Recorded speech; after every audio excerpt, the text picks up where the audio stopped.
Estamos sintonizando la frecuencia del gigante de los sonidos en México. Bienvenidos sean. ¿Cómo se encuentra la banda mexicana? En este momento nos está viendo Francia, España, Ecuador, México, Distrito Federal.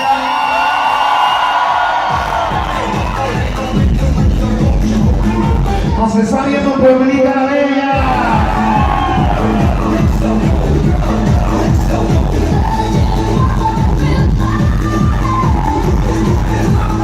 Que levante la mano la banda poblana.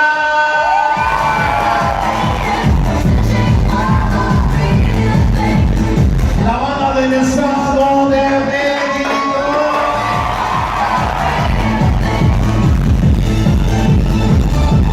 Nos está viendo la banda del Distrito Federal.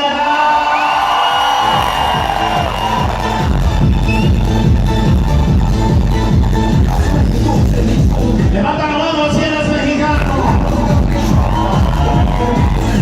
Levanta la mano si eres mexicano. Levanta la mano si eres mexicano. Levanta la mano si eres mexicano.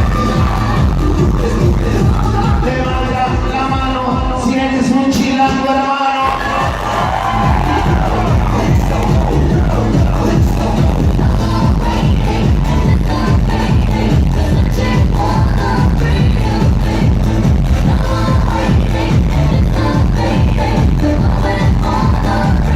Bueno, mis amigos, vamos a dar inicio hoy formalmente en esta noche por parte del gigante de los sonidos en México, Sonido Cóndor. Qué bueno que la banda se está divirtiendo, qué bueno que la banda esté disfrutando hoy el ritmo y el sabor al decir inigualable del gigante de los sonidos en México. Hoy mucho rock and roll, no mames, no es una tocada de rock and roll, cabrones.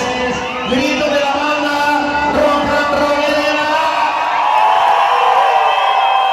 Sí, señor. Y ahora hay rock and rolleros a rock and rolleros, ¿eh? Levante la mano los rock and rolleros de Ciudad Neza. Sí, señor.